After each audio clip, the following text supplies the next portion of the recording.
নমস্কার বন্ধুরা, আমি সুতপা। দেখো আজকে তোমাদেরকে নিয়ে এসেছি আমার ছাদ বাগানে আসলে না মনটা ভালো হয়ে যায়। দেখো লেবু গাছ একেবারে ভর্তি ফুল হয়ে রয়েছে। তবে আমি আজকে তোমাদের এগুলো দেখাতে আসিনি, আমি এসছি একটা অন্য কাজে। দেখো কি পরিমাণে ফুল এসছি গাছের আগাছা, গাছের গোড়া দিয়ে প্রচুর আমার আগাছা হয়ে রয়েছে। এই ফুল দেখে তো আমারও মন পাগল হয়ে যাচ্ছে, তাই সেই কারণে আমি আগাছা পরিষ্কার করতে এসছি। এই গাছটায় দেখো, এই দেখো এত বড় একটা লেবু হয়ে রয়েছে, আবার এই দেখো ফুল এসছে একই ডালে। এই যে আগাছা বললাম না, এই দেখো আবার চিম গাছ হয়ে রয়েছে এর মধ্যে। এবার ওইগুলোকে সব আমি আজকে পরিষ্কার করব, যতটা পারি করব। সব তো সম্ভব না, আমার ছাদ বাগানে প্রচুর গাছ। এই একটা গাছ, এই দেখো একটা লেবু গাছের গোড়ায় ভর্তি, দেখো ড্রাগন ফ্রুটের ডাল লাগিয়ে রেখেছি। আবার এদিকে বেতো শাক, ওদিকে লেবু গাছটায়, ওটাতেও দেখছি গুড়ি গুড়ি করি এসে গেছে। এইগুলো সমস্ত কিছু পরিষ্কার করব বলেই আজকে দিয়ে এসছি। আমার এই গাছটায় দেখো কত ফুল এসছে, লেবু থাকা সত্ত্বেও। এই যে লেবু থাকা সত্ত্বেও কত ফুল এসছে গাছটায়, কিন্তু আমার কিছুটা অযত্ন রয়ে গেছে গাছটার প্রতি। সেই অযত্নটাই তোমাদের দেখাচ্ছি। তোমরা কখনো এই ভুলটা কিন্তু করো না। এই দেখো গাছটার গোড়া দিয়ে দেখো কত আগাছা হয়ে রয়েছে। আর আমার ওই যে একটা জিনিসের মধ্যে এক গাদা জিনিস করতে ভালো লাগে। টবে লেবু গাছ রয়েছে উপরে, নিচ দিয়ে যা পাচ্ছি তারই বীজ ফেলে রাখছি। তোমরা কিন্তু কখনো করো না, এতে লেবু গাছের ক্ষতি। ইমিডিয়েট আমি এই গাছটাকে আগে পরিষ্কার করব। কেন, এই যে শাকগুলোকে তুলে নিয়ে এগুলোকে পরিষ্কার করে দিচ্ছি, কারণটা হচ্ছে তাহলে এই যে লেবু যদি এই যে পরের এই যে ফুলগুলো এসছে, এগুলো যদি টেকে, এর আগের এই যে লেবু দেখো কত বড় বড় হয়ে গেছে, লেবু থাকা সত্ত্বেও লেবু ফুল এসছে। এবার তাহলে অটোমেটিক গাছটার প্রতি একটু মায়া জন্মে গেছে।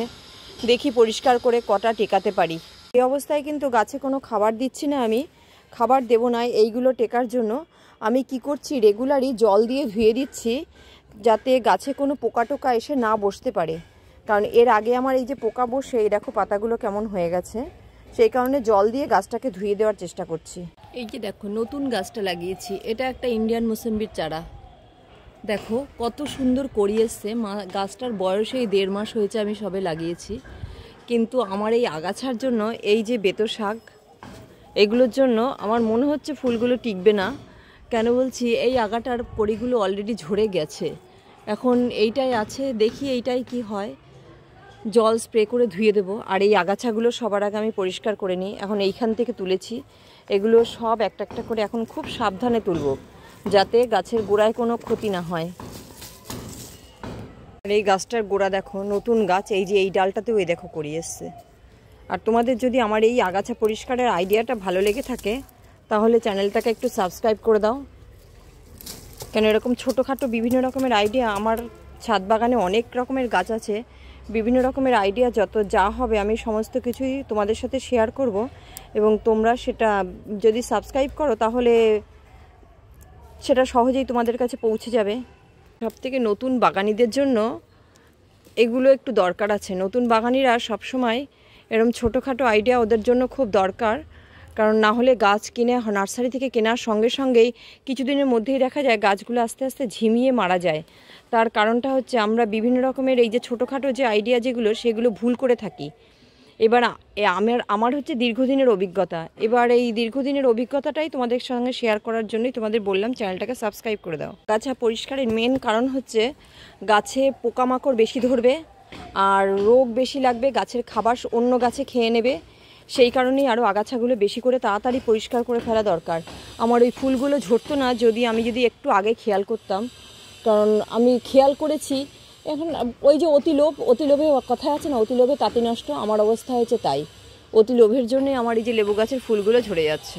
এই দেখো পুরো পরিষ্কার করে ফেলেছি, সমস্ত গাছগুলো পরিষ্কার করে ফেলেছি, এটাও পুরো পরিষ্কার হয়ে গেছে।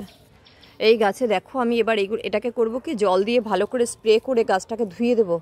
এই যে যত পোকা টোকা থাকলে সেগুলো সব জলের স্প্রেতে চলে যাবে। পুরো ভালো করে ধুয়ে দিয়ে তার ধুলেই গাছের গোড়ায় শুধু জল ছাড়া কিছু দেবো না। এই যে এগুলোতে ফুল আসছে, এই ফুলগুলোকে আমাকে টেকাতে হবে। সবগুলো তো টিকবে না, অন্তত স্যাম্পল হিসেবে 2-3টে লেবু যদি থাকে, তাহলে তো বুঝবো আমি কেমন গাছটা কিনেছি, অরিজিনাল কিনা। এটাকে ইন্ডিয়ান মুসম্বি বলে আমাকে দিয়েছে, এবার সেটা অরিজিনাল কিনা সেটা বোঝার জন্য তো আমাকে গাছটাকে একটু যত্ন করতে হবে, তাই না বলো? দেখো তোমাদের হাতে কলমে প্রমাণ দেখিয়ে দিচ্ছে। এই যে জল দিয়ে ধোয়া দিয়ে দিয়েছি, দেখো পুরো মাথা পরিষ্কার হয়ে গেছে, দেখতে পাচ্ছ? কিচ্ছু নেই কিন্তু কোথাও একটা পোকা নেই। এইবার এই ফুলগুলো ফুটলে আশা করি টিকবে। পুরো গাছ আমি একদম নতুন গাছ, যেটুকুনি অযত্নে ছিল সেটুকুনি পুরো পরিষ্কার হয়ে গেছে। দেখো একদম পুরো কিচ্ছু নেই, একদম যেটুকুনি পোকা, এই আগাটায় প্রচুর পোকা ছিল আর এই আগাটায় ছিল সেটা ঝরে গেছে কড়িগুলো। এইটা দেখেই আমি এই আগাটার যত্ন নেওয়া শুরু করেছি। এইটাই দেখো, এটাই ফল টিকবে। তোমাদেরকে আমি ফল আসলে, গুটি আসলে দেখাবো। গাছটা দেখো, দেখো খেয়াল করে দেখো, একটা ফলের ক্যারেটের মধ্যে লাগানো আছে। তাহলে আজকে এই পর্যন্তই। সবাই ভালো থেকো, টাটা বাই বাই, আর চ্যানেলটাকে সাবস্ক্রাইব করে দাও।